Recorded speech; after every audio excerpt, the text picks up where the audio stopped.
what we're going to do now is stop the camera moving any further to the right than this wall here. And what helps us do this is this scale at the top here, but it's likely to be different for everyone because everyone will have done slightly different levels. So I happen to know that that up there on that scale for me, that corresponds with the furthest extreme of this block, is something like 2942.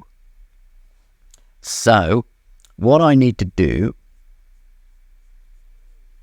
is close my blocks, go into player and click the clapperboard to open this particular instance of the player in the editor.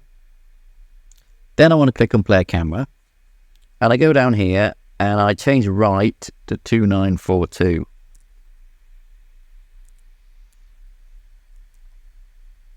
And I save. Go into level 1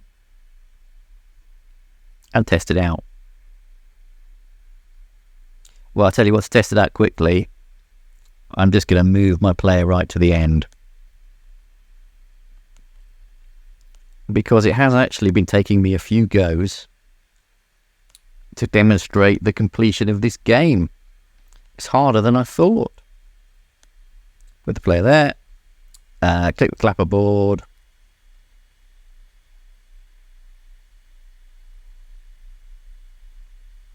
and you can see the camera doesn't go any further.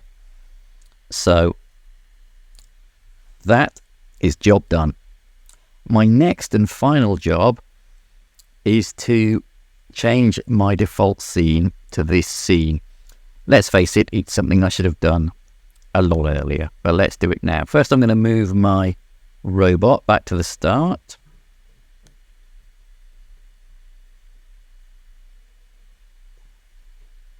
Make sure it's on the ground.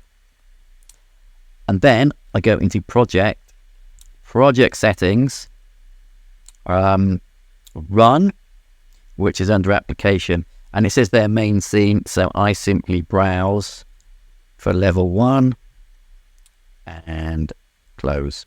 Now when I click the play button,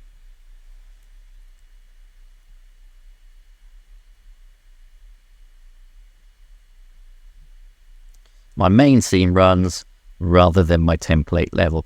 I'm going to need to change that again in the next section when we add a user interface. So when we have a welcome screen, when we have a game over screen. But for now, it's a lot better that it runs the main scene, level 1, when I press that, rather than my template, where in fact the player falls through the floor. Okay.